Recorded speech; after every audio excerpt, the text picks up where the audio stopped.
Aujourd'hui, nous allons essayer une 996 Turbo, première génération des 911 avec un refroidissement liquide et qui a beaucoup de points communs et d'éléments communs avec le Boxster première génération. Qu'est-ce qu'il y a à retenir de ce véhicule? Essentiellement les performances, 22,9 pour le 1000 m, 306 en pointe et tout ça au début des années 2000. Une belle performance. Ce sont quasi des performances de supercar, mais utilisables tous les jours avec l'onctuosité et la souplesse d'une voiture qui reste montée en 18 pouces. Aujourd'hui, un petit tour en 996 Turbo, pas l'endroit idéal de jeu que de circuler dans Paris. Une petite opportunité de réessayer une voiture que je connaissais pas. J'ai une 996 3 litres 4, une 996 3 litres 6. Et quand on lisait les essais à l'époque, on nous disait que la turbo, à part son petit réservoir quand on consommait, quand on attaquait un peu fort, c'est-à-dire avec 64 litres, ça faisait un petit 400 km à l'époque où on pouvait rouler tout le temps fort. Donc c'était vraiment une voiture de référence. Donc notre camarade nous l'a prêté pour faire un petit tour. Ce que je constate, c'est que c'est aussi confortable, facile à utiliser vraiment qu'une 3 litres 4 ou une 3 litres 6. Ce qui est quand même impressionnant parce que ça fait quand même 420 chevaux et il y a vraiment du couple partout. Donc c'est vraiment très très agréable. Et on a l'impression d'être dans un petit Boxster. On retrouve les petits défauts, c'est-à-dire la pédale d'embrayage qui grince.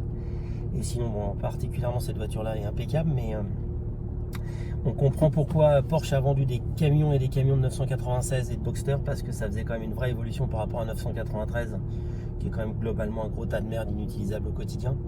Alors que là, on peut circuler tous les jours et partir en week-end avec, et puis aller faire du circuit avec, enfin tout faire avec, partir au ski, parce qu'en plus vous avez 4 roues. Donc c'est vraiment une super auto. Donc une découverte, redécouverte, qui est vraiment agréable. On va faire un petit tour pour voir un peu comment ça marche.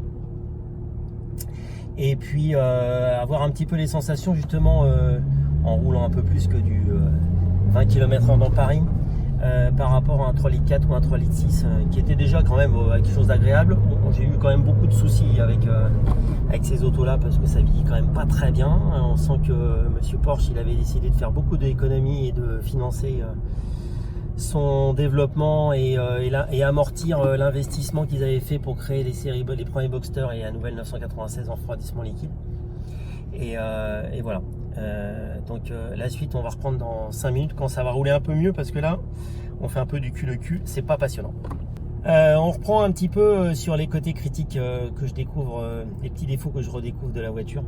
Alors le premier défaut c'est quand vous êtes sur la fin du réservoir, vous remettez 25 litres, ça reste allumé, c'est-à-dire que la jauge a la tendance à rester bloquée, un peu comme Skoda Favorite. Donc, comme ça vous avez un petit côté Volkswagen dans votre Porsche, c'était un peu en avance alors que Volkswagen n'avait pas encore acheté Porsche quand il y a une 996. Deuxième petit défaut c'est Adrien qui me filme à baisser un peu la vitre pour avoir un peu d'air parce que ça chauffe un peu sans la clim alors qu'on a que 15 degrés à l'extérieur hein, donc c'est quand même quelque chose qui chauffe un peu. J'ai un peu accéléré, c'est pour ça que j'ai arrêté de causer, je fais quand même attention à ce que je fais et puis en plus il y a encore un radar comme d'habitude. Non, plus sérieusement on a fait les petits bruits et quand on descend la vitre ça fait la maladie là-dessus aussi c'est les feuilles plastiques d'isolation dans les portes qui se détachent légèrement et qui vont se prendre dans le moteur de porte, donc ça fait un bruit un peu bizarre et puis ça finit par bloquer, ça vous oblige à changer un moteur de vitre à 350 €, c'est toujours sympa. L'autre petit truc à raconter là c'est justement en roulant, en accélérant un petit peu et en discutant avec mon camarade Arnaud Maris qui connaît bien ces autos là et qui disait mais on rejoint aussi toujours la même chose, la problématique des 3 litres 4 et des 3 litres 6.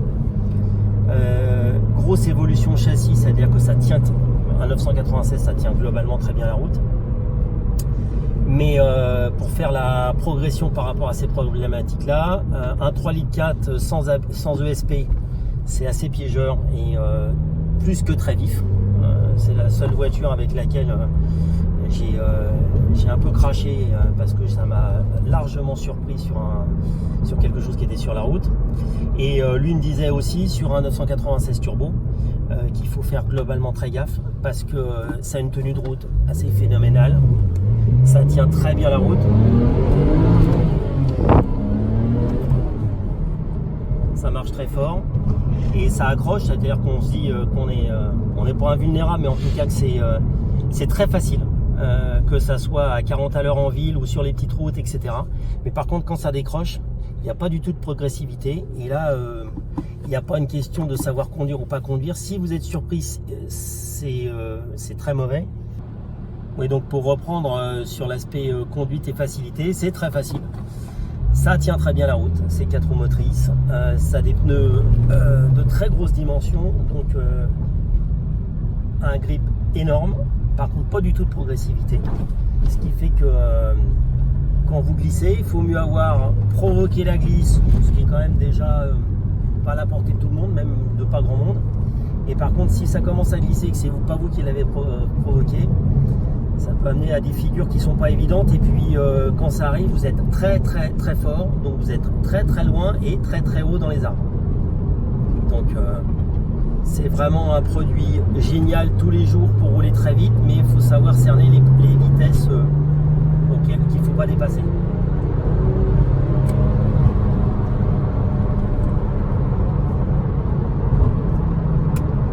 Mais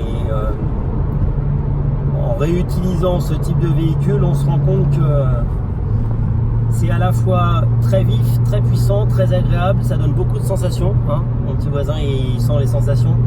Et donc c'est beaucoup moins aseptisé que des voitures modernes avec 300 ou 400 chevaux. Ça marche peut-être même un peu moins, mais par contre ça donne des sensations absolument phénoménales. Et je dirais on monterait dans une classe A AMG 45 qui a globalement en poids puissance à peu près la même chose et la même pêche. C'est beaucoup plus décevant déjà en termes de sonorité, ça c'est évident. Et surtout en termes de sensation, où là on sent vraiment qu'il y a jusqu'à 1800 tours, c'est assez calme. Vous passez 2000 tours, ça pousse très très très fort. Vous avez vraiment un gros coup de patin dans le dos qui vous pousse dans le dos. Donc ça c'est vraiment un truc super. Voilà.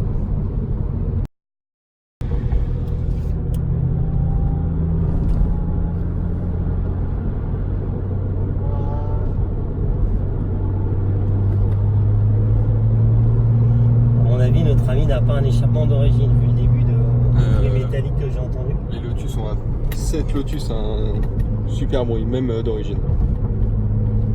Par contre la couleur elle est quand même un petit peu, moi j'appelle ça chure de moineau malade ou pigeon ayant reçu les médicaments pour ne pas faire de bébé.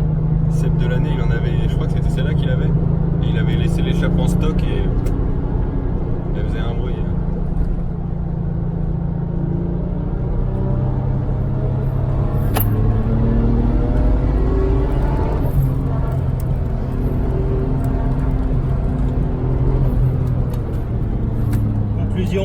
Une Lotus, c'est pas facile. Parce que là, si tu veux, t'as vu comment elle gigotait sa saucisse? C'est juste impressionnant.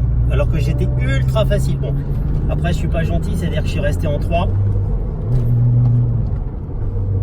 Pour le prendre.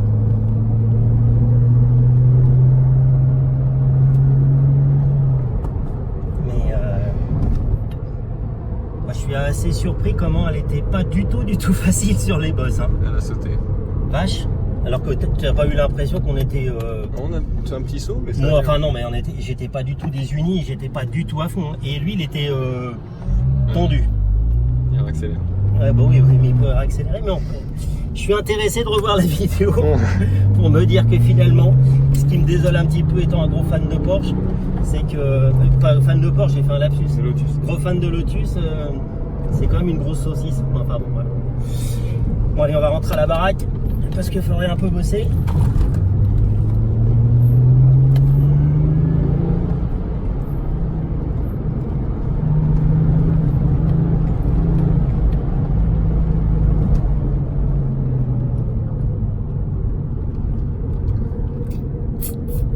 Il y avait un Vito. Ça aurait été plus amusant, ça, un Vito.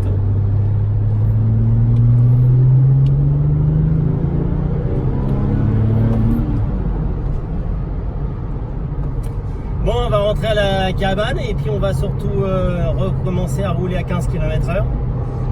Et bon, la petite montée des gardes à Chaville derrière notre ami en Lotus, ça aura fait notre journée, non? Voilà. On est peu de choses. Mais ça fait du bien et surtout, vraiment, je trouve que c'est assez illustrant sur le fait que la Porsche à la fois super confortable en ville, s'utilise comme un vélo avec un embrayage qui n'est pas un embrayage de camion. Quand on essaye d'autres véhicules de la même époque qui faisaient 400 chevaux, par exemple une 512 TR, où je peux vous dire qu'il faut avoir des cuisseaux comme ça pour arriver à encaisser 10 minutes d'embouteillage. Là, l'embrayage il est ultra facile, on a l'impression d'être dans une Clio, et que pour autant, vous avez vu, une petite montée en envoyant un petit peu, je sais pas combien on n'était pas très vite, mais